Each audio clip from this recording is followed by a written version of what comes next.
Welcome back to the 12-Sided Guys. We have Matt. I am Temrid Pine Sr., Lieutenant General.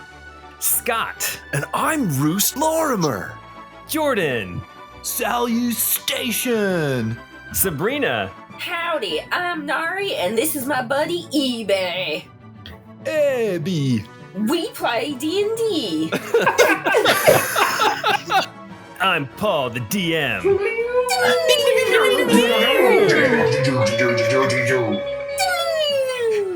And we're The 12-Sided Guys. I think that sounded awful, but hey, you know. If you think this is the most triumphant of podcasts, then go rate and review it. It would be most non-heinous of you if you also told your friends. Patreon gets you some most excellent bonus content, and on the Discord you can philosophize with other fans, dudes. And oh, beautiful babes of the Intermountain West, for whom some of us will travel hundreds of miles and others will drive down the street, will you go to FanX with us in Salt Lake City, September 22nd through 24th, 2022? We will have a most triumphant time. Excellent. Excellent, bruh. That was righteous, dude. Anyway, if you ever rescued historical dead dudes lost in time by jumping into random trees and fences, then this podcast is for you. It's the Crystal Codex, episode 69, dudes.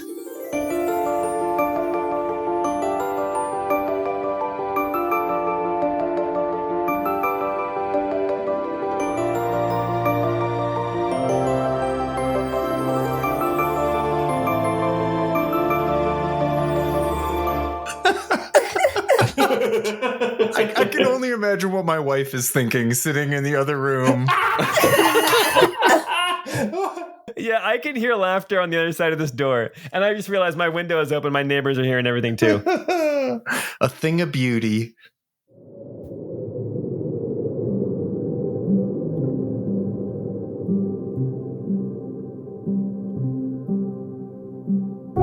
The chill air buffeted Ebby, incessant and cutting as he stood on the deck of the Allele Eagle, while spring had begun settling in on the valleys and plains below, bringing warmth and new life throughout the former province of Arcolvi. High above, the air remained icy. Amarok sat perched atop the gunwale, facing the bow, with his eyes closed and his small wings half opened to catch the air. It was a sort of playful, imaginary flight, as he tweaked and adjusted his stance and the pitch and tilt of his wings. Ebby watched, bemused by the strange dichotomy that this creature presented, at times a sliver of primeval force, older than the mountains themselves, and other times a simple creature, wild and playful. There's wisdom there that goes deeper than most mortals may ever know, Ebby thought as he considered the conversations that he and Amarok had shared over the past years. There's also wisdom in his ability to just let go and find joy in the simplest of acts. Ebby imagined the feeling of wings filled with the wind, the sensation of weightlessness just before the air lifted him up. You needn't pine after that which is lost, Aralt Kumosha. There may yet be a day where you feel the exhilaration of flight once again. Amarok kept his eyes closed as he softly spoke, just loud enough that only Ebby would hear. Ebby glanced down at his metallic hands, up his arms, at his boot-like feet. That does not seem like a likely eventuality, Amarok, he said, resignedly. And yet, to hold on to the hope of that day can prove just as uplifting as wings themselves. You see, Arunshea, the love of flight is really the love of freedom. Freedom from the ground, freedom of movement and location, freedom from the pull of gravity. But the truest freedom is found within one's own heart, and that does not depend on the presence of wings to achieve. It is hope that orients our hearts upward. From there, it is up to each of us to find freedom. From fear, from jealousy, from ego, from hate. Ebby pondered this a long while. His frustration didn't directly relate to the loss of his wings, Ebby knew that. But what stung was that he had allowed himself to be fettered in his own heart. Fear. Fear gripped at him, creeping into his soul like an invasive vine overtaking the stone wall of a castle. After a brief respite in the mountains, reconvening with Nari's people, Yastin, and the other hardy folk of the mountain tribes, the party elected to head to the newly formed Kingdom of Arcolvi. Before heading out, the group was able to take some time preparing. Pine was able to alter one of the confiscated adjudicator weapons with the help of the smith, and Ebby stopped by the statue of Lord Moshe and the grove of the tribal patriarchs. He and Rousse attempted to lift the curse from Rousse related to those swords of his, but to no avail. That will take strong magic to repair. Finally, before departing, they paid a visit to Nari's brother, who had assumed the mantle of Oracle. With his skill, many of the party received tattoos, though Nari abstained. Even Ebby somehow was able to receive one, but it didn't provide any comfort or answers. Not really. The whole event just made Ebby realize that their part in these grand machinations was not done yet. In fact, they might only just be beginning to... Ebby's eyes flashed brightly, and he spun where he stood, cloak flying wildly. His right hand flew up into position, wrist collapsing downward to reveal the double barrels of his mana cannons. His left hand trembled at his side. He looked right, left, up towards the higher clouds. Nothing. There was nothing there. Amarok had stopped playing at flight and looked at him, wings tucked into his sides, a look of concern on his diminutive face. The fear was growing in Ebby, seeming to surge from all directions.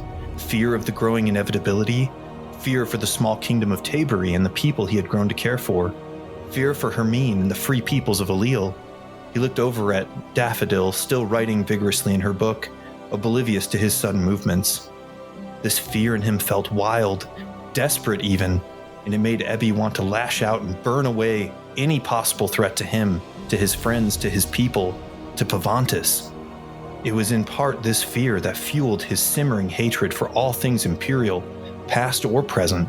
Lords and ladies, he had even been willing to kill Pine's daughter. Ebby slowly lowered his right hand, his wrist locking back into its normal position, but his left hand continued to tremble. Though he drew no breath, Ebby realized that his chest and shoulders were heaving, as if trying to gulp in the air around him like a swimmer desperately fighting for life amidst the waves. That fear was growing stronger. Seek for that freedom, Arunshea. There is more at stake than you realize. Excellent. Dude, that's righteous.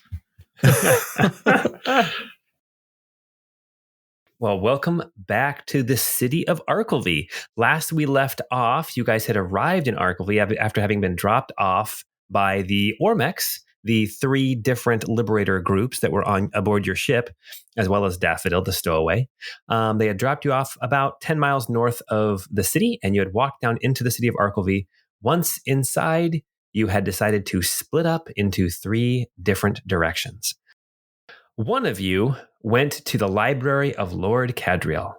One of you went to the tailor shop, a cut above tailors, and 2 of you headed to the Temple of Erdos to try to lift a curse. So here we are in the late morning in the city of Arcolvi. Who would like to go first as we have split the party? Should we roll initiative? Let's roll initiative, yes. Roll initiative. Nari got an 11. Rousse got a 9. Ebby rolled a nat 1 for a 2. I rolled an 11 too. 11-2 is not a All right, number. so that Come means- on now. Just takes a little imagination, that's all. It looks like Pine has higher dexterity than Nari, so we actually are going to start with heading to the library of Lord Cadriel. It's Mr. Douglas. Oh, yes, to the library of Lord Cadriel with Mr. Douglas. Frederick Douglass? Wasn't that the joke last week? That was the attempt at the joke, but that's definitely not the first name I would pick. Pine, you wander into this large temple to Lord Cadriel, the Lord of knowledge, the Lord of kind of open source knowledge, that knowledge should be available to everybody. This library is full of books and tomes. As Pine winds his way through the stacks and towards the north end of this library, he comes into a familiar room. This room has some stacks of books down the center aisle. It looks like there's some books on the sides. At the far end, there is a door that you know leads to some sort of classroom, and you can see in here that every book is in its place, perfectly situated on the shelves. And you also know that if you were to look, you would find one book that's out of place. Moving amongst the stacks, you see a small figure, about 3.5 feet tall, tight bun, glasses on a kind of a pinched nose, and a perpetual smile on her face. Excuse me, Madam Librarian. You see this librarian turn around and look at you, and you recognize Librarian Jem. Yes, may I help you? We haven't met before. And I do the point to my eyes and point to her eyes. We haven't met before. I'm looking for help with some answers. You see her smile not change, but her eyes kind of get a little bit bigger, and she nods. Yes, it's a pleasure to meet you. What can I help you with here in the library of Lord Cadriel? Well, I was directed to this room for some research. I was just gonna look around a little bit, see if I can find something on my own, and I'll reach out if I have any questions. Of course.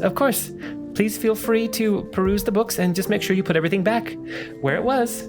And then she kind of busies herself over at a shelf. Well, in maybe in 5 or 10 minutes, if you don't see me, you could come look to see if I found what I'm looking for, if that makes any sense to you. Wink. She winks back at you. All right, I'll go look for a book that's out of place. Yes. You find the book. I can't remember who the author's last name was H-A-L. Yeah, Halvers, right? Yep. Very good. You find the book. It's actually not in the same place it was before. It's on top of a different shelf, almost out of reach. Okay, well, I'll go find this Halvers book, and I'll go put it between the books by Hake and Hamilton. And I only remember those names is because we went to high school with a guy named Jake Hamilton. Yes, that's right. So Jake, if you're listening to this podcast, we have not forgotten you. All right, you put the book in the slot on the western wall. You can see where the shelf is missing a book. You put it in, and a secret door opens, revealing a small hallway to a staircase, very tight, narrow, steep staircase leading down into the earth. All right, I'll quickly duck in. You arrive in a subterranean section of the library that you would know is full of the secret knowledge, the hidden knowledge, the illegal knowledge, known as the Library of Lady Cadriel. I'll head to the room where I typically found Librarian Horton, or in my previous experience here in Arcolvi, where I would think that Colbrew would be doing his research.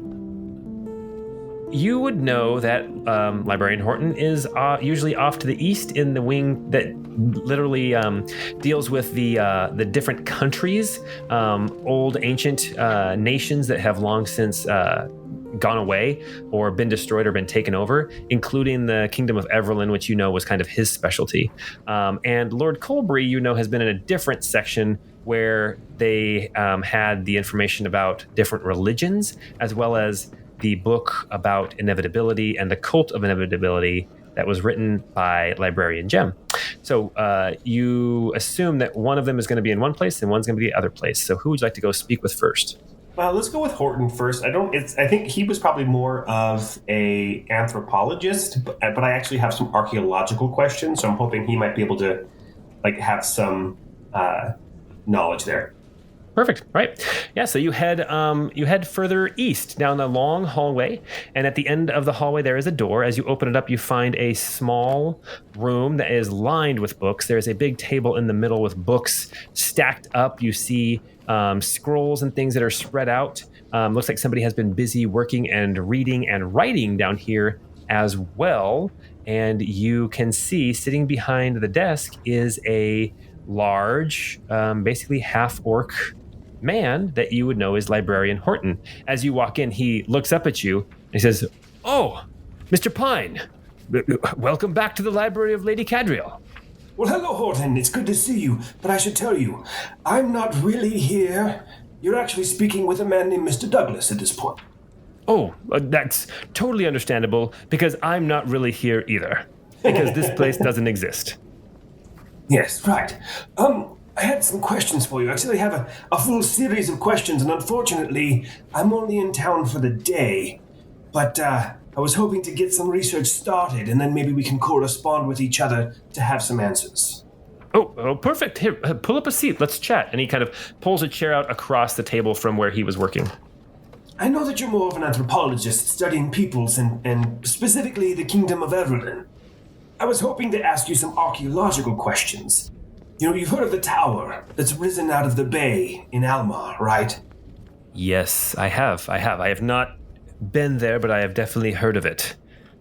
I was wondering, because I feel like that might be part of some greater subterranean structure or something connected to the peoples of the past, you know, pre-inevitability. I was wondering about maybe records of archaeological findings within the city of Almar. I would have to scour the books on Almar. As you can see, and he kind of motions to the books all on the table in front of him, I've been very much focused on my work here with the old nation of Everlyn.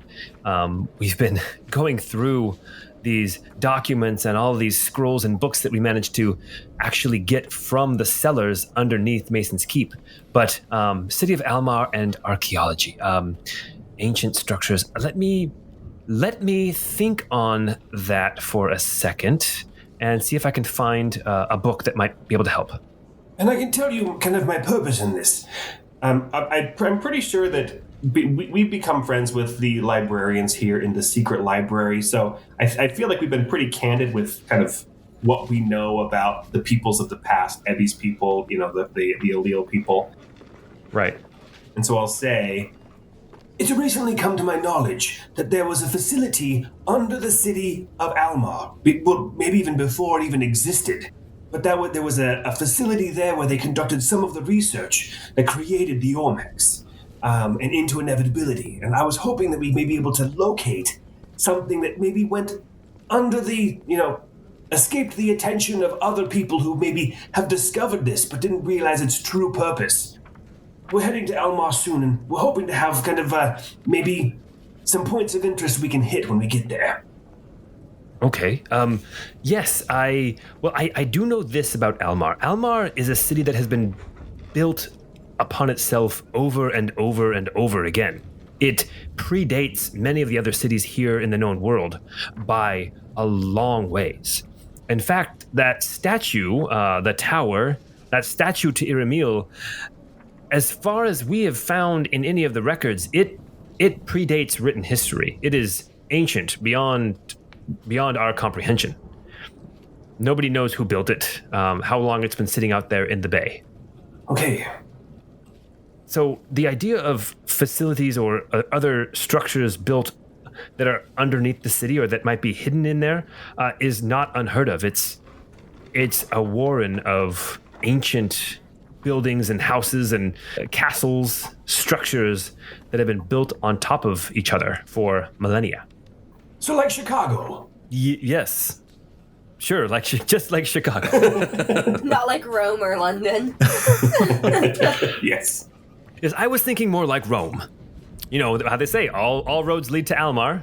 Yes. Well, I was recently reading the Dresden Files books, and he talks about that in Chicago a lot. Yes, I knew where you were going with that, because I have read the Dresden Files as well. Okay, well, that would be great if, like I said, I'm only in town for a day, and I'm sure you have ways of communicating long distances, but that was kind of my primary question for you this time. I have a question about maybe a forgotten language. I know that there's another librarian here I haven't really interacted with much, who specializes in languages. Oh, yes, Berta. Librarian Berta would be the one to ask about that. She is an expert in languages. Oh, her name is Berta? Berta, yes. She's short, stocky, white hair and braids, yes. A real Berta. Yeah. So she looks like a Berta then. Exactly, yes. He said, well, if that's all I can help you with, maybe, have you seen Rousse recently?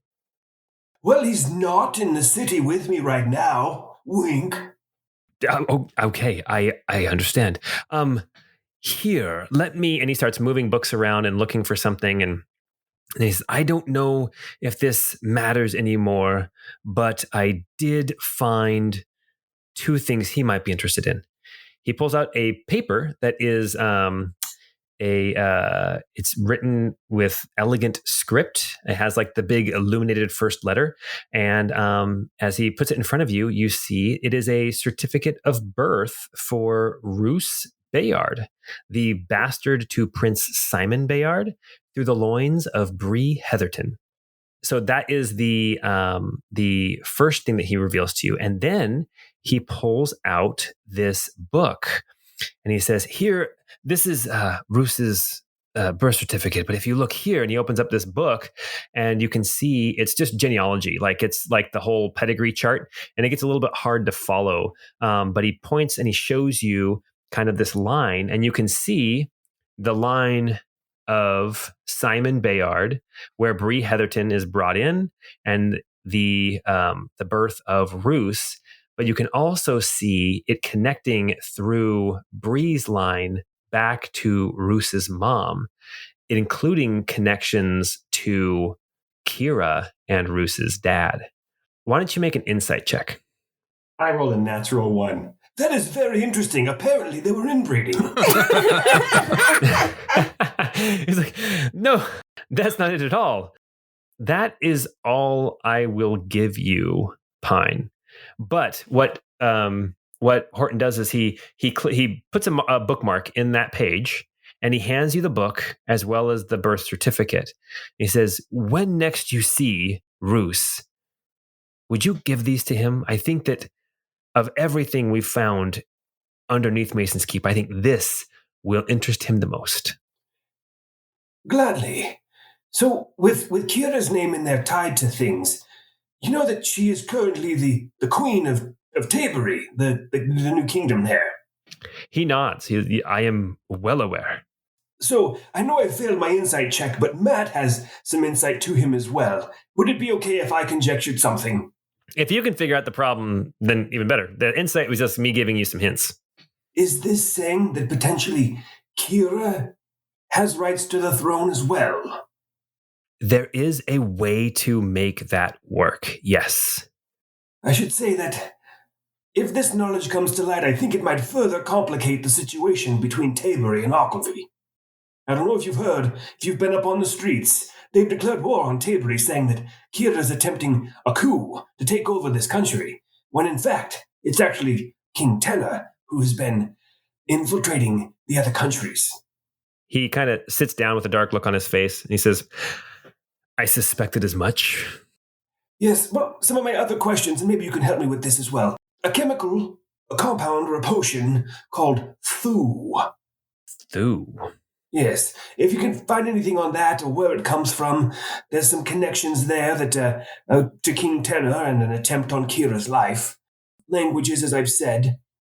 And I have a question about Iremil and inevitability, but that's probably more of Librarian Colbury's purview. Yes, Librarian Colbury and Librarian Jem have been putting their heads together many nights, trying to figure out what's going on since the shattering. But Thu, I don't know anything about Thu. I don't know that anybody here would know anything about compounds, but there is an alchemist in town, a pretty well-known one, that may be able to help you, Flovin at Flovin's Ointments. Flovin's Ointments. Okay, if we have time, we'll stop by. For a second there, I thought you were going to say his name was Silas, and I'd have been like, ha! We found you! Silas? Silas, yes. The name Silas, that ring a bell? He scratches his head. He says, it sounds familiar. I'll have to think on that one. He turns around and starts grabbing a couple of books off the shelf and starts looking through them as you're sitting there. And he says, I think that you've piqued his interest, and you may have just given him something to chase. Well, thank you, Librarian Horton. I shall be visiting with the other librarians to see if I can't pique that interest in topics as well. He looks up from the book long enough to reach out and shake your hand and says, and it's great to see you again, Mr. Douglas. That's right, Mr. Douglas. Yes. All right, thank you. All right. So Pine has had his conversation with Librarian Horton. Who was next? I think it was Nari, correct? Yes, it was. Nari, you have made your way to a tailor shop called A Cut Above Tailors. It's small. It's kind of in the neighborhood just north of Eberly Manor.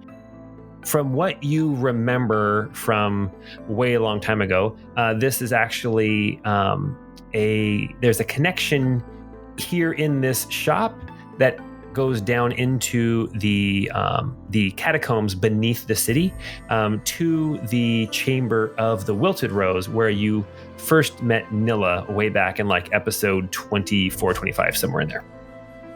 As you walk into this small clothing shop, you can see that it opens up into this kind of long room. It's like 25 feet long and 20 feet wide, and there are stacks of jerkins and hose and hats and things all kind of lined up, jackets, that kind of thing, lined up along some tables as well as on some mannequins in the windows. And you can see kind of over in the back corner, there is a table, and sitting behind the table with a needle and thread and a piece of red fabric in his hands, you see a familiar face.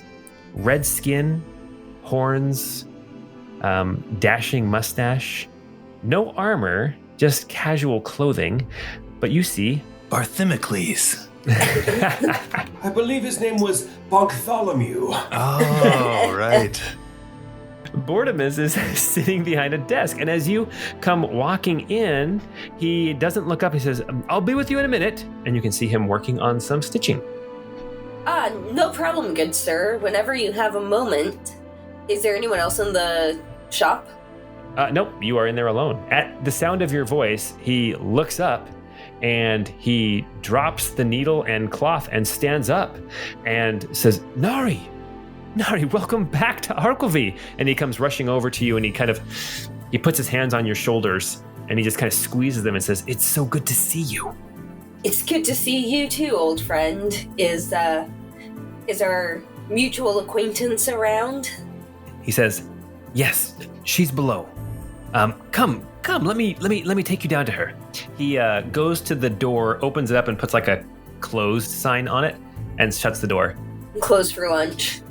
Yeah, closed for lunch. Yeah, that one of those that has the clock on it that says "be back at 2:15" or whatever, and then they're never back till like 3:35. Or one that says "back in 15 minutes," and you have no idea when they put the sign out. I hate that sign. There's no frame of reference.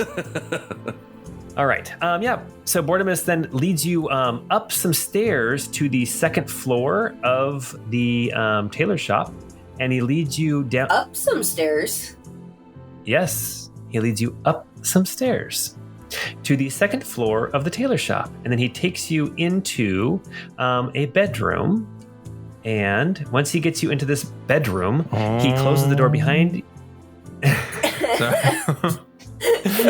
He closes the door behind you, and then he opens up the wardrobe, and he moves aside some clothing, and you can see that in the wardrobe there is a ladder going back down to the first floor. I thought you were going to say there was a lamppost. No. Oh, Bartemius, you sneaky one. And then he takes you down the ladder, and as you go down the ladder, you can tell that you are in a narrow space between two walls. You can tell that one of the walls is an exterior wall, and the other wall is a false interior wall. As you go down these stairs, or this ladder, then you come to this small, tiny little hallway, and then a ladder descending into darkness. And Bortimus is following you. Bortimus, sir, is this still the best way to get to the catacombs? Is this still your guys' main base through the tailor shop? He says, yes, surprisingly, it was never actually found out. The mercenaries that we fought all those years ago, they never reported it to the Empire. So the Empire never found it. And then after the shattering, nobody came looking for it. So we still make use of it. As you go down the ladder, you come down into a room that you recognize from a long time ago. It is stone. It is cold down here. It has that smell of earth and just age and decay. And this ladder leads you into a small little alcove that then opens up into a larger room, but still relatively small, only like 20 feet by 15 feet. and there is a table, and sitting behind the table is a figure that you recognize. A small, waif-like woman, long white hair, done up in a braid, wearing nice clothing. Clothing that you would recognize she probably wore years ago before the shattering, back when she was kind of a, how do I want to put this? A high-priced escort? Mistress of the night. A mistress of the night, yes. And here is Nilla. As you walk in, she stands up. She says, Nari, it's so good to see you. And she comes rushing over and she gives you a hug. Nari's going to grab her and kind of pick up her small body and give her a big hug and say, Nilla, it's so wonderful to see you as well. How goes the effort? It's going. Come, sit. Let me fill you in on what's been going on. Yes, please do. I'm so happy to see that the base is still secure. That's at least a good start. Yes, it's surprisingly nobody has ever ventured down here. But yes, we've been really trying to keep track of all of the different cells of cults going on around here in Arcolvi and in the general area. What questions do you have for me? I have a few questions, but I would love to hear the state of the Wilted Rose. Have you gained any followers? Do we have a slightly bigger presence than we once did? She nods. You can tell she seems a little bit dejected. She says, yes, we have more followers, but it seems that these cults, they get more followers every day. For every one follower we get, they gain 3. It's like we can't keep up. People are losing hope or I guess gaining hope in this inevitability concept. Quality over quantity, am I right? Yes, I agree. I definitely agree. I'm sure you've heard that King Tenor has declared war on Tabery, right? Yes, that's my primary reason for coming here. I was hoping you had some insight. He sent some thugs under the influence of a drug through. He tried to pretend, or the thugs tried to pretend as though they were a cult, but after some research it became obvious they were King Tenor's pawns. Do you know anything about his plans, what he has in store for Tabery? Yes, I do, actually. We've been gathering some rumors about that. So, first off, when he first declared war on Tabery, he gathered up one of the groups that we've been monitoring, and he hanged them in the square outside of Mason's Keep. He said that they had tried to take his life, but there was nothing, no chatter, nothing about an attack on Tenor before that happened. Were they a group of note? No, just a small group, 3 or 4 families. Nobody dangerous. Just they would get together and have meetings and discussions, and they weren't dangerous, but we were keeping our eye on them. But they were hanged, and they said that they had attempted to take the life of King Tenor, but we would have known. We were there. We were listening in. There was no word of an attack on King Tenor. And then what happened? After he did that, he moved against Tabery? He announced the war on Tabery the same day. But because of his actions, we've lost track of some of the cells. They've gone deeper into hiding. But we do have some information about what he plans to do, at least according to what we've managed to gather. The rumors say that as Tenor heads west, his intention is to sweep up Mayfield first before moving on to Tabery. He wants to take the whole Arcolvi province. Besides the obvious assassination attempt, do you have any idea what his goal was with sending his ambassador to Tabery? His ambassador, is this, what's his name? Miro, right? Yes. Yeah. So from what we have gathered about Miro, he has gone from country to country here in this old Arcolvian province, and he has been seeking audience with the different monarchs, with the different leaders. But that's all I know about Miro. He's an arrogant man, apparently, and not much liked by the people who work with him. No other assassination attempts have followed in his footsteps? I mean, there are rumors. I mean, you've heard that Terran's Protectorate is no longer Terran's Protectorate, right? That's now the Terran's Duchy. It's now a part of Arcolvi. Their High Marshal was killed. And apparently it was in one of these cult groups actually attacked and killed him in the night. That makes sense. That checks out. Any information on any actual cultist groups, especially the ones involved in inevitability? The only thing that we've managed to figure out is a couple of the different cells that we've been watching before war was declared. They disappeared as well. There was one group in Montman Ravine, just west of here. They disappeared a few weeks ago. I'm not there with you. You're not there. That was quite the gasp. Any idea what happened to them? I guess I would imagine that if there's any truth to these cults actually attacking the different leaders of these countries, I mean, maybe they were recruited, but they weren't. Like I said, these groups are not powerful. They're not strong. They're not fighters. They're just everyday people who are following inevitability as an excuse sometimes, I guess, just to try to find a reason why their lives are so terrible now since the shattering. Or to start an orgy. Again, Pine, you're not there. Oh, those orgy cults. The best kind of cults. I highly doubt that these cults are responsible for any of these alleged assassination attempts or successful assassinations. I have no doubt King Tenor is behind them. Are there any groups we should fear aside from the obvious King Tenor? Any strange groups related to inevitability? Not around here. I've heard rumors down further south in Racolia in the former Almar province where the Empire had a much stronger hold. But no, not around here. Everyone around here seems relatively benign, in all honesty. I want you to make an insight check real quick. All right, I rolled a 25. Okay. As Nilla is talking, you just kind of glance over at Bortimus. You can see he is kind of standing over in the corner, listening in. But you can see he's kind of like swaying back and forth, foot to foot, and he's kind of biting his lip. He's got a little bit of a scowl on his face, but he's not saying anything. Bortimus, do you have any thoughts on the matter?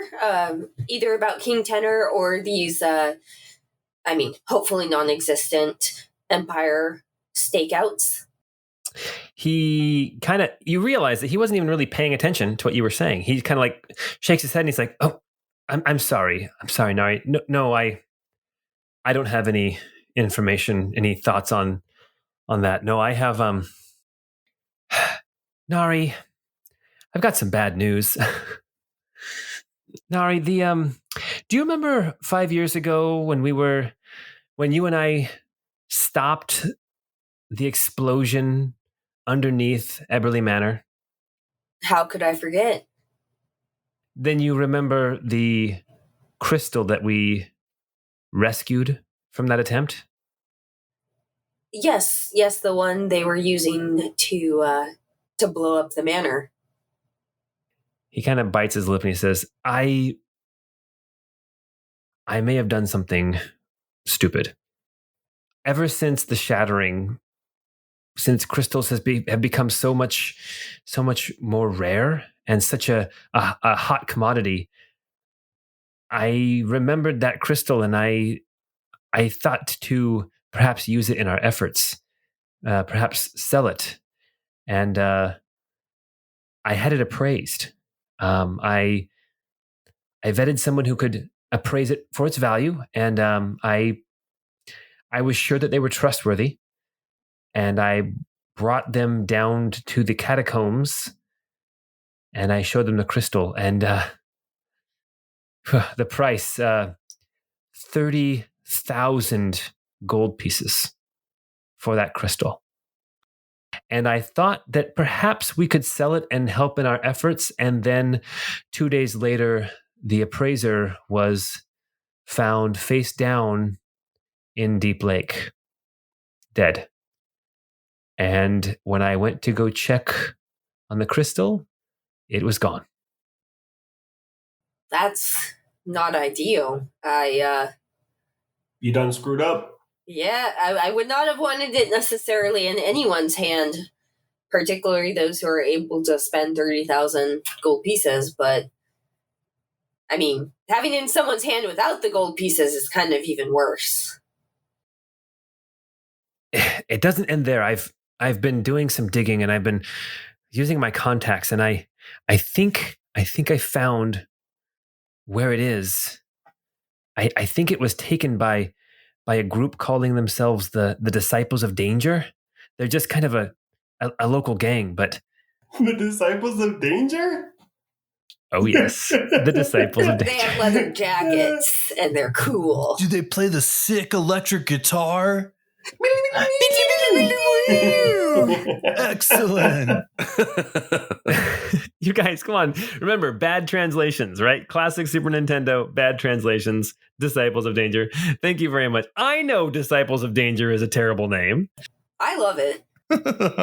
Oh, thank you. It says, but from what I've heard, what I've gathered, the disciples, they may have it. They're looking to offload it to somebody who can get it out of the city. They don't want King Tenor to know that they have it, because then he will confiscate it for the war effort. So they're trying to get rid of it.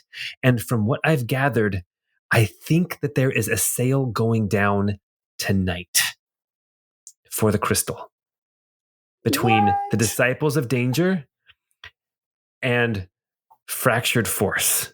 Well, that's good fortune, I guess. And this Fractured Force, any idea what their ties are to? They're not from around here. I think that they have ways of getting in and out of the city with contraband. As long as they ain't a jet, I'm okay with it. I suppose that's better than King Tenor having his mitts on it, but any more information about this dirty deal and where it may go down? I heard that it might go down on Baker Way, down in the southwest part of town, the less than savory parts. You're here, and your help would be most appreciated to get it back. I don't have the manpower to go there and try to get it back myself. So if that's something that you could help us with, that would be fantastic. I know that it's not ours. It's not even our crystal to do with. And I feel really bad that it's in this situation. Because to be fair, I mean, it's, I guess, 50-50, yours and mine.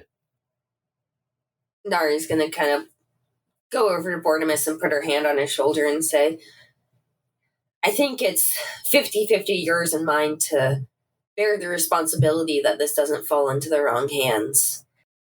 I'll talk to my compadres and see if we can figure out who has this crystal and get it back from them. He nods. He says, I would appreciate it. After you speak with them, just come find me in the tailor shop. I'll be there. All right. And we are going to leave Nari, unless you have any other questions. Anything else you want to talk to Nilla about? No, those are the main things. And we are going to jump over to Rousse and Ebby.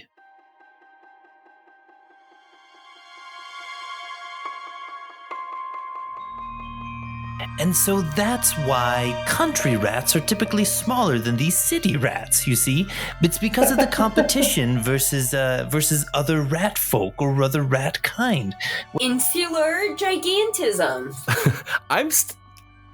I'm still hung up on the tails. You see a difference between those two tails. Of course, there's a world of difference between the tails, you silly person. They're exactly the same length and exactly the same color. Well, yes, but it's all in the texture and the use. I mean, you wouldn't say that that this pot here is the same as that delicious chamber pot over there. They look the same, but they're completely different. I think the most disturbing thing about this conversation is you guys are literally sitting down, just watching rat after rat after rat run by.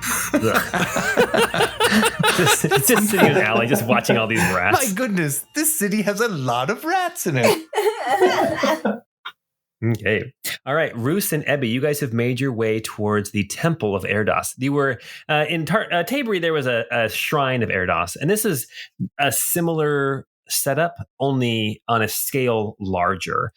So as you approach the south doors, you can see this is the entrance where many years ago you guys came before and sought some healing, and I believe Nari had her memory restored to her in this very temple.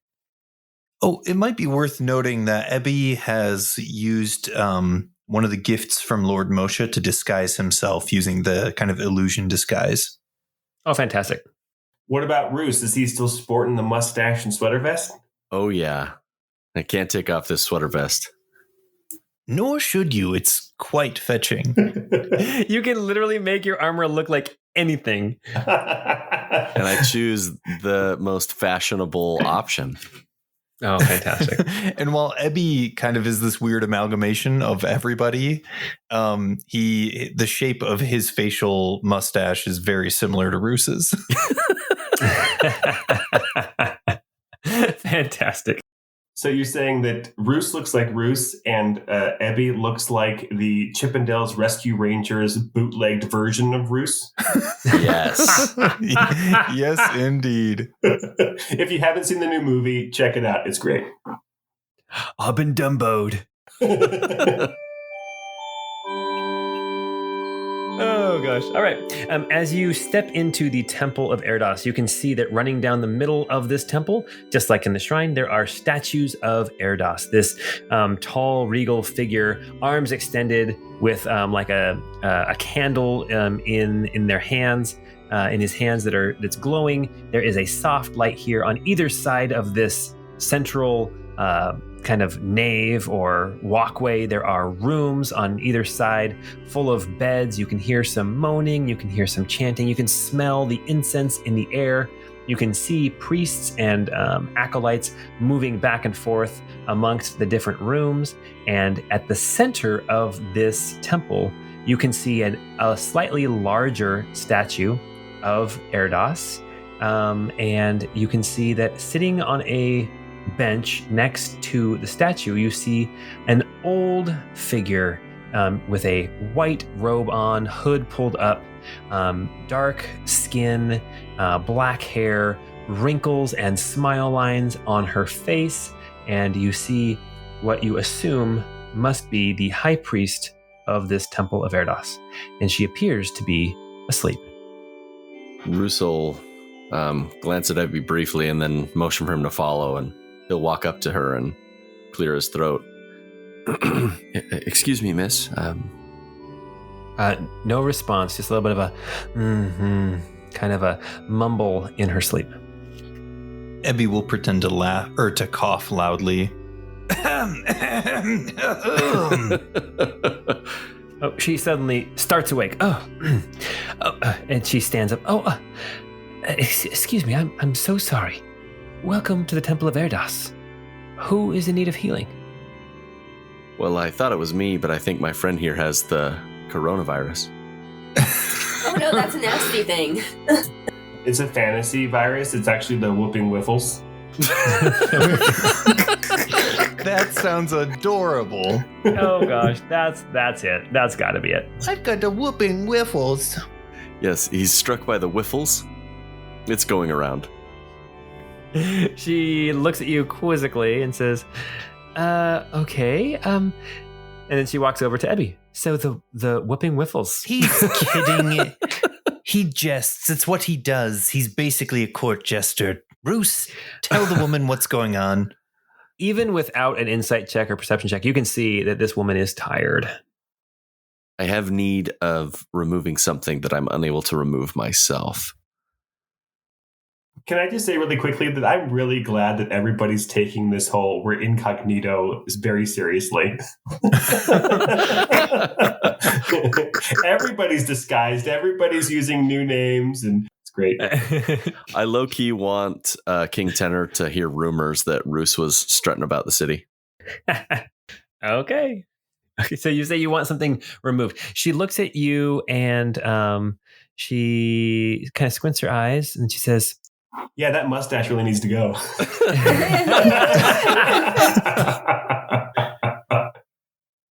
she says, I see the affliction. It is an affliction of ridiculousness. And she pulls out her blessed razor. No. Abby gets all flustered, like, how dare you insult what a majestic mustache this person has? She wasn't talking about the mustache. I haven't shaved my legs in a while. Oh, gosh. Is that a thing? I'm pretty sure it is. Wow, that's fascinating. She says, you have been afflicted by a curse. Yes, I have been cursed by some pretty powerful swords, and I've tried a number of different places, and no matter how hard they tried, no one has been able to lift this affliction. She rises from her bench, and you can see that she has like the smile lines and the wrinkles around her eyes and on her creases on her forehead, but she doesn't look old. She looks maybe in her 50s, but she gets up and she moves very slowly, and you can tell this is a woman who is just kind of worn out. And she steps forward towards you and she says, I will do my best. Can I see these swords?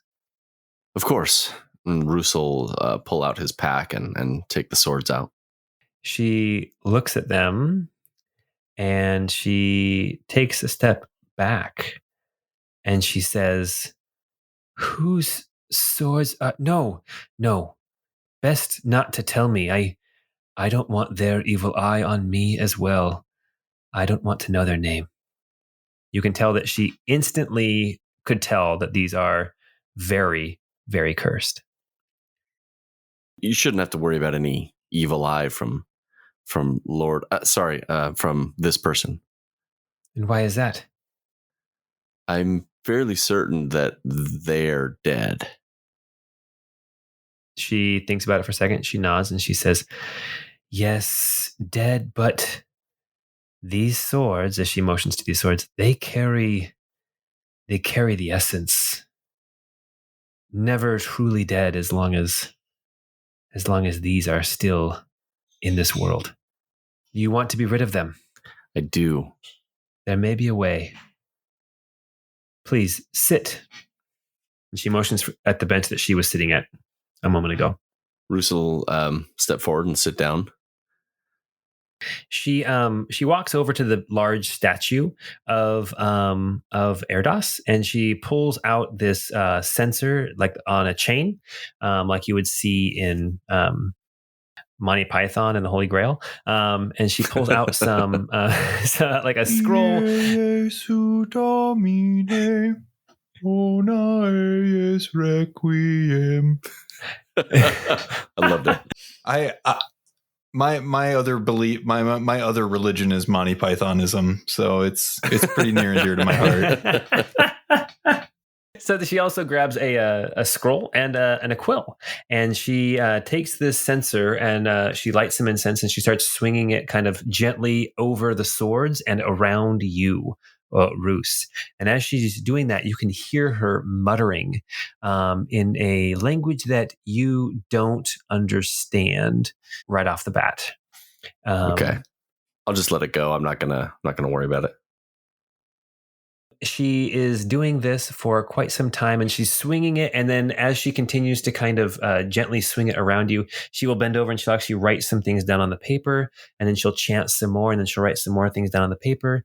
And after about 15 minutes of doing this, then she stops, takes a big sigh, and goes and returns the censer to the statue, and comes back over with this paper. And she says, Master Rousse, this is a very powerful curse. It can be lifted, but not by me, at least not permanently by me. But there is a way. These swords, I can break their bond to you for a time. But these swords must be returned to a place of this being's power for them to ever truly be cut from your life force. Where would such a place be? A temple dedicated to this being's body, this being's home plane. Ah, yes, we'll just hop some dimensions. You guys aren't like level 15 yet. That's not happening yet. She says, but there are some things that you will need, and then I can perform a ritual that will break their tie for a time. But it's not permanent, and you will feel their pull again unless you can get them to a place of this being's power. How long are we talking? Like a couple of days, a couple of years? I mean, I've lived with this for as long as I want to. Depending on how strong your willpower is, a week to a month before they will have the hold on you they had before. Or now, I should say. Okay. I'll need a box big enough for both swords. It needs to have lead lining it, but it needs to be padded with red velvet inside for the vanity of this being. Yeah, I think some of that vanity's rubbed off. Or at least, I can't remember if I was vain before, but I feel that. You will also need a brand new knife, virgin steel or bronze, never used to cut. And you will need something else to satiate the sword's thirst for vanity and for blood. A mirror will do for the vanity. Okay. And your blood will do for the blood. This is not something I like to do. It is a dark ceremony. However, I can see that you are in need, and it is our creed here in the Temple of Lord Erdos that we heal those in need, and you are most definitely in need. I appreciate you doing what you can. If you will bring me those things, I can free you of their hold until you can rid yourself of these swords forever. However, I would make one plea to you. When you are rid of these swords and you feel that they are not holding you anymore, you may have the urge to just throw them in the river or throw them in the lake and be rid of them forever. But I warn you, if you do that, eventually this bond you have will again take hold, and it will drive you insane if you cannot hold them. Does that make sense? Yes, I've gotten used to just carrying them in my pack. As you can see, I've tied the hilt to the sheath, so I can't open them anymore. But how often do you touch the handles? Oh, pretty often. Yes. I mean, I don't know what like a healthy amount of touching your handle is, but like at least once a day. I feel like I do it like a normal amount. If you keep touching your handle, you'll go blind. She says, I can tell that you have a very strong force of will to be able to tie these for now and actually resist the urge to hold these swords, but it will not last. You will give in. And I will help you get rid of these swords. So bring me these items: a mirror, a lead box lined with red velvet, and a virgin blade, bronze or steel. And I will take care of the rest. Is there like a lead box store around? Well, so this is Fantasyland, so lead doesn't poison you in fantasy. I guess things are made of Perfect. lead. Lead is a very used metal here. So finding a box, Just not for eating or drinking. I'm sure that if we go to a smithy, we can find both a virgin blade as well as just lead. And then I bet you, if we speak to some of our connections, there was that one tailor's shop. They might have that red silk as well as potentially a mirror. And I'm sure they might even have scraps of wood from pallets and things that were shipped and materials that were shipped to them. I think there might be a chance to construct that without too much difficulty. We'll be back. Okay, I will be here. So, like, that exit's for when you're healed. Do I go back out this way? Go back out the entrance where you came in. Yes, I'm sorry. I have not been able to help you yet. Yeah, that's fine. I guess I feel like I did that like 5 years ago. And then you hear through Squire that Pine's like, "Hey, Rousse, since you're at the Temple of Erdos, I left my ointment in Tabery. Could you pick up some more for me?" Oh, my friend said he's got a prescription for some ointment. His name's, it's not Mr. Pine. It's, what's he going by? Douglas. Yeah, something like that. Yeah. Oh, gosh. Ferdinand Douglas. Rousse and Ebby, you guys will go and scrounge up those pieces that you are going to need. It will probably be about 25 gold worth of materials, but we will say you can get that all squared away in the next couple of hours. At this point, we're going to jump back to Mr. Pine, who had some more questions in the library. And it's Mr. Douglas, remember? Oh, Mr. Douglas. Back to Mr. Douglas in the library. Mr. Douglas Ferdinand Douglas. Boo. I just got I was going back and forth between Fergus and Ferdinand, and I figured Fergus Douglas sounds dumb. Can I just really quickly apologize to our listener who's named Fergus Douglas? I didn't mean to insult your name. I did, though. I totally did. Your name is dumb and you should feel bad. It's personal. Okay. Well, we join Mr. Douglas in another room in this underground library of Lady Cadriel. This room is smaller than the one with Librarian Horton. There is a table, and again, there's bookshelves. And you, Mr. Douglas, you are sitting at a table next to a man that you actually have gone on some adventuring with. You sit next to Librarian Colbury, the very man who was with you when you all shattered Pavantis. He is sitting behind some books, and he is waiting for you to ask your first question of him. All right, so we've already caught up and everything. We're joining us mid-conversation. I don't know why I just narrated that to you, Colbury, but for some reason it just felt right. He nods. He's like, I'm used to it. You say weird things all the time. There's a few things. First off, in all of your studies of inevitability, have you ever heard these words before? And then I will attempt to first phonetically read out the words that Daffodil heard on the wind in the original language. And then I will say, this is the translation as far as we can ascertain. And then I'll share within the translation. And Paul, could you read that to us one more time? Wind and air, the breath of Pavantis, take this breath and breathe life into the end. Does that ring any bells for you, Colbury? He thinks about it for a second. He says, no, not particularly.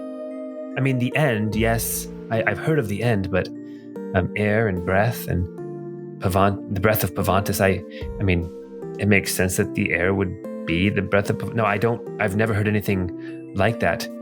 There is some interesting things that have been happening in the world recently, actually. I just received word that there is a new prophecy from the Mad Oracle, literally days ago, maybe a week ago. Really? Here, and he pulls out a piece of paper.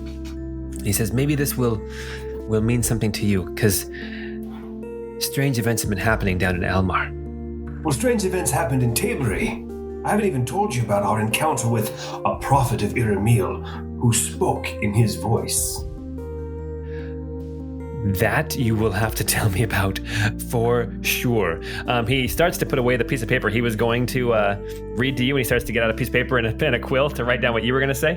First you had the paper already. Read that first, and then I'll share notes. Okay, so you are aware that the statue in Almar in the bay, that the eyes would light up at night? Right. Yes. Well, they lit up during the day. What? Nailed it. So for all of our listeners, this is all information you guys already have from the end of chapter, or of the first episode of this new disc. But this is the first our player characters are actually hearing about this. So Colbury goes on to say, apparently at the exact time that the lights came on during the day, the Mad Oracle in Almar received another prophecy. And this is what it said. It said, the angel sees though not at night, but now at day his eyes are light. What was to be is now again. Pavantis soon shall see her end. An end, the end, its power grown, the open door by angel shown. Even now, the five of Iramil loom, they come to usher in our doom. And after that, there was storms around the city, storms in the water, and there was a tornado, a twister that came down and ripped up some trees, and then just like that, they were over. But there are rumors that there were beings seen flying away from those events. Well, now I'm putting it together. Paul, remind me, in the warning from the Prophet of Iramil, did he say 5 would come for us or 7 would come for us? He said 5. All right. Okay, so let me tell you about this prophecy we heard. And then I'll share as much as I can about what the prophet shared in the voice of Iramil / Ramsey. And then I will say, I think that these are connected. The prophecy that you heard, as well as the warning that we heard about the 5 coming for us if we were to attempt to stop inevitability. But again, it begs that question, Colbury. If it is inevitable with a V, if it's inevitable, then why even worry about us trying to stop it? Why send 5 after us if we attempt to get in its way? I think that means we have far more control, more power in the situation than Iramil wants us to believe. He nods his head. He says, I believe you're right. I think the more I hear of inevitability and of this that you say this prophet said to you, leads me to believe that Iramil is doing everything he can to keep us away because things are not as sure as we've been led to believe. And speaking the words of inevitability of it's pointless to try, that kind of mentality, I think is taking hold in a large, even majority of people here in Pavantis. But not you, not me. It's not really despair that they're experiencing either. It's apathy. Exactly. And if there's no point in trying, then there's no need to try. I think it is working. I think that Iramil is keeping people from trying to work towards stopping what is to come, which leads me to the same conclusion that you have reached, that it can be stopped. Well, have you ever heard of 5 associated with Iramil before? Is this new? Not until this prophecy. This is new. And I've spoken with Jem on this as well, and she has not heard of anything to do with 5 as well. But one last thing, when the eyes did alight there during the day, then they went out and they have not lightened again since then. Well, I think we probably should shoot a fire arrow at them, and then once they're alight, there'll probably be a Korok there waiting to give us a seed. Exactly. You found me. I think this answers most of it. Let me run through my questions here really quick. I had written down, okay. The language of the wind words. I still need to talk to Berta about that. If they appear anywhere in history, so far nobody's recognized them. Thu and Silas. That's another thing I wanted to talk about. Do you come here often? That's another question I had for you. Every day. The number 5 associated with Iramil inevitability, yes, okay. In the archaeological findings within the city of Almar. Oh, one more question for you. And yes. Maybe you, because of your connection with the former empire, I'm looking for the location of Deacon research and development facilities, maybe where they were preparing them for sale, for use within the empire. As you know, we have the ability to awaken them, to revive them and remind them of their past lives. And I was wondering if you had heard of any facilities that may still have a backlog of those that are still asleep, or connections to, or information about where they may have gone. For Ebby has inspired a new generation of Ormex to attempt to liberate more. And I want to get them on the right path to find as many as they possibly can. He nods. He says, "Yes, I have heard of Ebby's mission and of his success. What I know is that there is a facility, and it is in the mountains directly west of the city of Calta." Calta? Okay. In the old Almerian province, in Racolia. Calta is now its own city-state.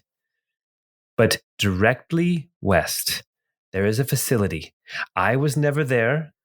I don't know much about it, but that facility is not new. It predates the Empire, and it was shortly after expeditions there that the Deacon program came into force. I think that'd be a good place for us to start with our new Liberator colleagues. Okay. I guess all that's left, thank you, Colbury. We're only going to be here for a day. Hopefully avoid too much unwanted attention. I think we all took on pseudonyms and disguised ourselves in different clothing. Cloak and dagger. That would be wise. Yes, right. I guess the last one is just to speak with Berta. So I shall go find her. Okay, yes, she's upstairs. Colbury, as always, it's good to see you. If you find anything, or I know I already spoke with Horton or Jem, do you have the ability to cast spells or to speak across distances? Yes, I do have a sending spell that I can use, yes. If we find anything more that might help you with the inevitability or Almar or the city-states of Racolia, anything, I will let you know. Perfect. As always, it's been a pleasure, Colbert. Actually, not as always. At first, I really didn't like you and mistrusted you. But as it has grown to become now common, it was a pleasure. If any of that made sense. Likewise. All right, I'll head upstairs. Just a total complisalt. At this point, a few hours have passed. Nari, you have finished your conversations with Bortimus and Nilla, and you are back out in the city of Arcolvi. Pine, you are heading up to the main area of the library, to the non-secret section of Lord Cadriel, and Ebby and Rousse, you make your way back to the Temple of Erdos with a box lined with lead and red velvet, a brand new bronze dagger, as well as a mirror. As you go into the Temple of Erdos, you can see that the High Priest is right where you left her. Why don't you guys make a quick perception check? Rousse got a 14. Oh, nat 20 for Ebby. Nice. As you guys walk in, I think, Rousse, you're holding this box. You are kind of antsy. I think you feel that pull of the swords. It's almost like they know what you're planning to do, and they are trying to lure you back to their usage. Ebby, as you walk in, you see something you didn't notice before. Here in the center of the temple, where the large statue of Erdos is, there are actually crates that are stacked up, and one of the crates is open. With your natural 20, you can see inside.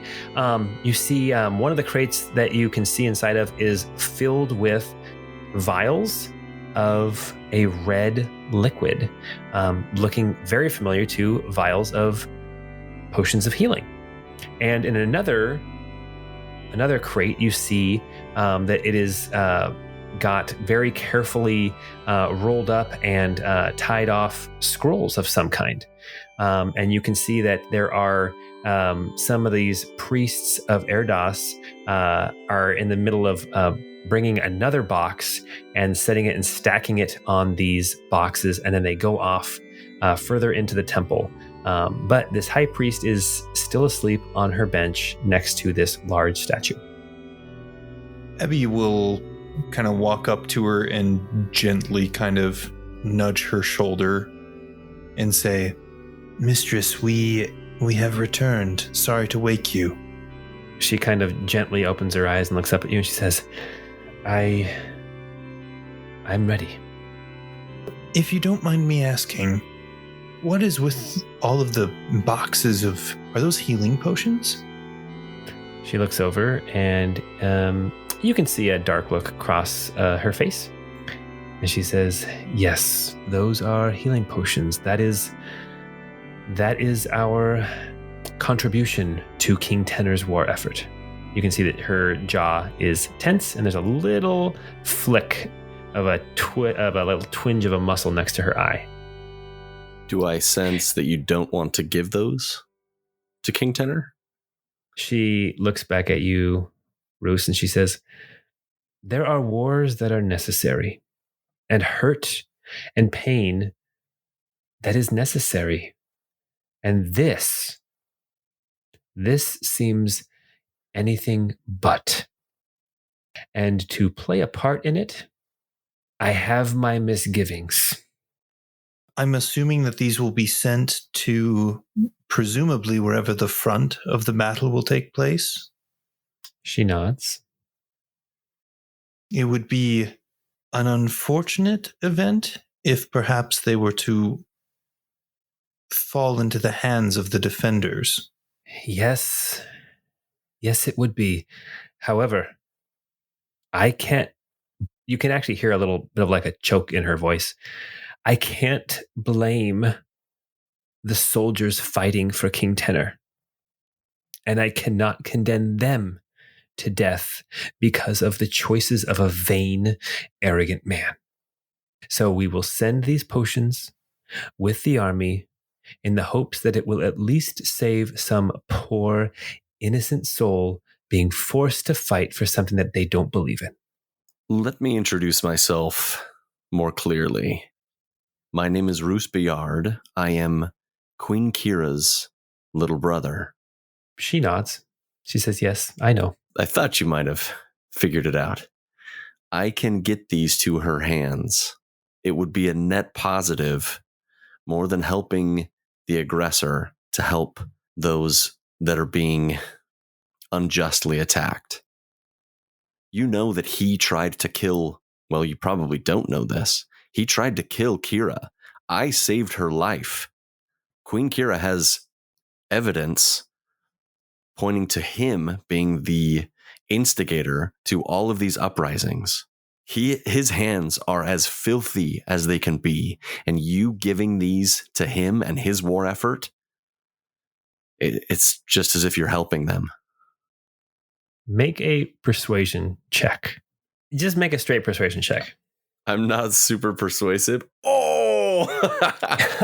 I rolled a 19 for a 23. You can see she had a response for you, and then it kind of dies in her throat. She says, I'm at a loss. I do not wish to see death, and I fear that should Tenor win this war, there will be more death and subjugation later. If you can get these supplies to Kira, I will suffer the consequences of not meeting the quota that Tenor has put upon me. Let me also say this. I am the rightful king of this city. Did you know that? She looks a little bit, she shakes her head no, looks a little bit bewildered about that. If I wanted it, which I don't, I could waltz right in with the pedigree to show that I am the rightful last heir to the Bayard family. King Tenor has no right to be in this city. He has no right to be the king here. I hope that you, Rousse, king of Tabery and Everlyn and this former Arcolvian province, I hope that you can make a difference. Let me make a difference for you. Thank you. Lay out the box. And I'll do as she says. She says, place the swords in the box. This may very well be the hardest thing you do. All right. I need you to make a wisdom saving throw. Abby, I know there was a lot of things you could do today. So thanks for sticking with me through this. I would be nowhere else at this time. Aww. Thank you for being a friend. Rousse got a 17 on his wisdom save. I was going to say difficulty 17, and I was going to give you advantage because Ebby and his love for you. And then you rolled a 17 anyway, so it didn't matter. That's so sweet. Rousse, you take these swords out of the pack and touching them again and holding them in your hands and having them free of your pack. You feel that force, that warmth, that calmness, that love, that greed, that power coursing through you, and you lay them in the box, and you also untie the hilts. You know that tying them will hinder the process. So you untie the handles from the scabbards and you step back from the box and you have set them down. They are no longer in your grasp. She grabs the knife quickly and grabs your hand and slices your hand, dealing 3 points of damage. Ow! She takes your hand, squeezes it over the blades, dripping your blood onto these blades, and then sets your hand aside and places the small mirror in the box so that it shines the reflection on the blades themselves. And then she closes the box and latches it. And she puts a lock on it.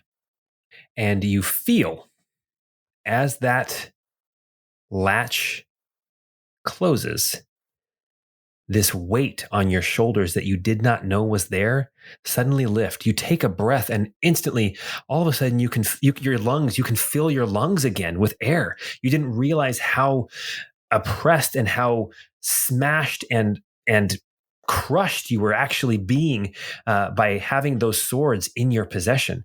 And suddenly, the lightness, you almost feel like, you ever do that thing when you were a kid where you put your arms in the doorway and you push and push and push, and then you step out and your arms want to raise on their own? Like that's how you feel. Anybody else know what I'm talking about? Matt, I'm pretty sure you know what I'm talking about. Oh, 100%. Yeah. Oh yeah, I know what you're talking about. You feel that like instantly, like, oh, like you're almost floating. Just the release. And you see this priest of Erdos, this high priest of Erdos. Her name is Vivian, by the way. She takes your hand and she gives a small little spell to heal you of the 3 points of damage. And then she pats you on your cheek and she says, "You are strong." I probably couldn't have done it without my friend here. Well, you're being bashful when it comes to to that, but I'm happy to be here for you and to support you in this. Or were you talking about Vivian? I'm so sorry. I was I was talking about you, Evie. Oh, Rousse. You're just a gooey bear, aren't you? What? Like those sweet things that the children eat. Like, they're gooey. Oh, and they bounce here and there and everywhere? I think you mean gummy bears. Is that what they're called? Could have swore it was gooey bears. So Vivian picks up the box and hands it to you, Rousse, and says, "You best be on your way." I will take my leave. How many cases of these potions do you have? This is what she has. She has, looks like she has 3 crates with potions in them. And then she has 2 crates that look like they're carefully stacked with like scrolls of healing and of other kind of other low level spells, but something that anybody who can tap into divine magic would be able to utilize those scrolls.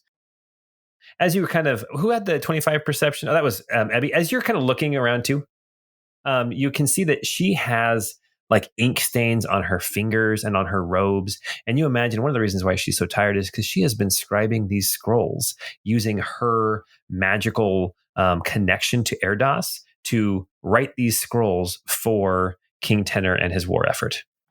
That's probably why she's so pooped.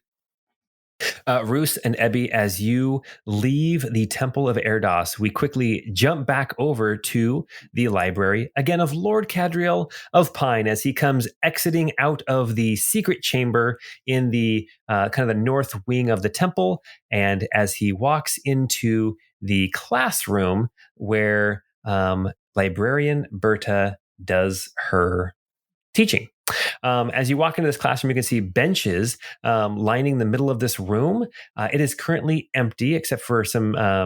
There are some bookshelves, but the benches are all empty. And you see this short, stocky, older woman with white hair done up in braids, kind of a perpetual scowl on her face. And she is standing behind a lectern. It looks like she is writing out some notes in a book. Excuse me, librarian Berta. Yeah, she looks up. Yeah. So eloquent for a scholar of language. Yep. I had a question for you.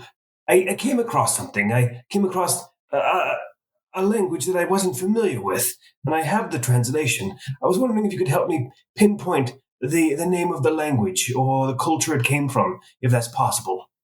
You see her scowl turns into a look of interest as she comes kind of waddling is the wrong word, but she does have this kind of sway to her. You realize she probably has some knee issues or something, but she kind of hobbles over to you, Pine, and says, yes, let's hear it. Okay, so I will give her, I'll say, first off, this is what it sounds like. No, first off, this is the translation, as far as we can tell, into Almerian. And this is what it sounds like. And then I will do the phonetic sounding of those words.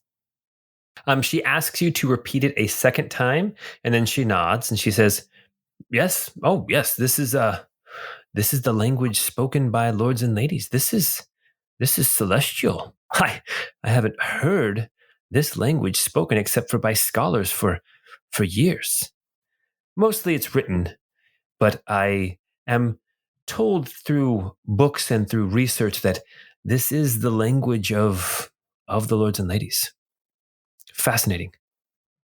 All right. Well, thank you so much, Berta. If I come across any more and I don't have the translation, I know who to come to. Thank you so much. Yep. Eloquent as always. All right. Fantastic. Okay. Mr. Pine leaves the library, and we are going to reconvene as a party. Where are you guys meeting? The bathhouse? Let's go get naked and then have this kind of a conversation. I was thinking a good place might be the garden, and maybe as the landmark, it could be that shed where Ebby cast plant growth underneath it, like where we escaped from the catacombs. Lots of exits. Everly Park? Yeah, at Everly Park, yeah. I dig it. Okay.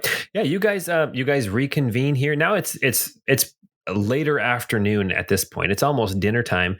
Again, it's springtime, so the sun's not down yet. You probably have another 3 hours of sunlight, but you meet back up at this shed. Memories kind of come flooding back to you. You also notice, it's not hard to tell, that this area now of the garden is a little bit more wild than it was before. The garden itself, for the most part, is still very well manicured, but around this shed, the trees seem a little bit wilder. The bushes are a little bit thicker, and the weeds are a little bit longer and taller. Things seem a little bit hardier here. And even though, Ebby, when you cast plant growth, you did not do it as like the 8-hour ritual, you can tell that something that you did took hold here. And this place does look different. And even the shed itself has more moss and ivy climbing up the walls of it. So, and here you are in the Eberly Gardens, near the garden shed. Well, friends, remember that that detonation device that was in the catacombs underneath Eberly Manor? Oh, yes, I still have the detonator. Well, it turns out Sir Bortimus misplaced the crystal, and he thinks he knows who might have it and where that trade is going down. I think we might need to retrieve that before we leave the city. Oh, Dear me. Here we go again. And that's where we're going to leave it for tonight. Nice. Thank you for playing. Wow, that was a lot of information was gathered here in the city of Arcolvi. It looks like there might be a little bit more to do here as well. Like arrange somehow to get those crates out of the city? We'll figure it out. You do have an airship, but Rousse is free of his swords, at least for the time being. Nice. And yeah, some exciting things. Anyway, hey, if you like what we're doing, go leave us a rating, review us, check out our Patreon, go join our Discord. The link is in the description. We've been having some fun chats on there with our patrons and with other fans of the show. Paul, I love how you always say, if you like what we're doing, come on, if they're this far in the podcast, they love what we're doing. Thanks for loving what we do. Okay, you like it, so come on. Come on. Come on. Just join the Discord. No, I recently posted a picture I found that perfectly exemplified the descent into the abyss underneath Summerhome. It kind of took my breath away. Anyway, one more thing. We've been hearing a lot of chatter. A lot of you guys have some questions that you want us to answer in another Q&A. We did one about 6 months ago, and it was a lot of fun. So we are going to be doing another Q&A on the Patreon. So what you can do, you can get us any questions that you have. Just send them to me, Paul, through the Discord. You can private message me, and then we will be answering those questions and putting them up on Patreon. So if you are a patron, you'll have access to that Q&A. And if you are not a patron, but you would like to hear what we have to say, then go check out our Patreon. We need all those questions in by July 18th. And so that will be the hard cutoff. Until we get together next time, we hope you have a most triumphant time. Excellent. Oh, yes, that's perfect. Party on, dudes.